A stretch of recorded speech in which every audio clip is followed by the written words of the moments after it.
This is bustling Iraqi Street, not in Baghdad or Iraq, but 15 kilometers southeast of the Syrian capital Damascus, in the Sayyida Zainab neighborhood. The street was named after the tens of thousands of Iraqi refugees who fled here after 2003, but the numbers of refugees coming here is still rising. An estimated 500,000 to 1 million Iraqis live in Syria. Every day, 2,000 more arrive, escaping the violence and fear. At this Red Crescent clinic in Damascus, people wait for assistance. UNHCR helps with funding, but it's not enough. The medical staff lack the basic supplies to assist all those who need help. Currently, only 2,000 Iraqis have access to health care at the clinic, but each month, thousands are seeking treatment.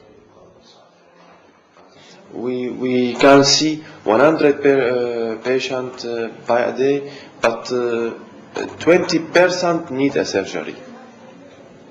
We can, some patients pay 20%. Some patients didn't pay anything. Karim Kathem arrived in Syria with his wife and 5 children 8 months ago. He doesn't have work, but the family gets help with medical bills, and their children go to a free public school. But like many Iraqis here, they're facing a financial crunch. With no end in sight to the crisis in Iraq, their savings will soon run out. The cost of accommodation in Damascus has skyrocketed in the last couple of years.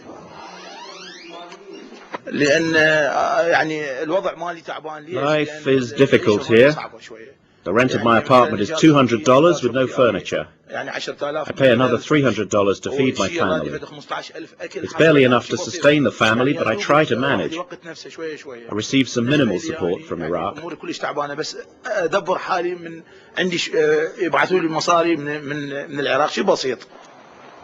UNHCR is struggling to help the growing numbers of Iraqi refugees which line up outside its offices each day, but the agency lacks the funds to offer much assistance. Only 50,000 Iraqis in Syria have registered with the agency as refugees so far. The situation goes beyond the limits of what Syria can afford or Jordan can afford. The situation requires a collective, adequate international response to share the burden in terms of resettlement, in terms of assistance, and also to provide support to the Syrian institutions dealing with refugees to help them cope with this exceptional burden. Most Iraqis aren't receiving help.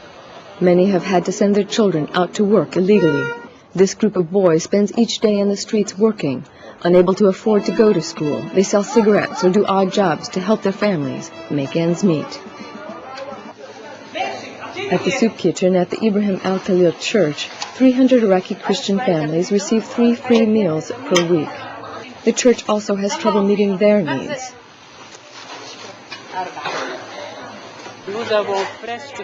We have almost 300 Iraqis and 200 Syrians, and the numbers of Iraqis coming here for help is increasing each day, especially over the last 2 months.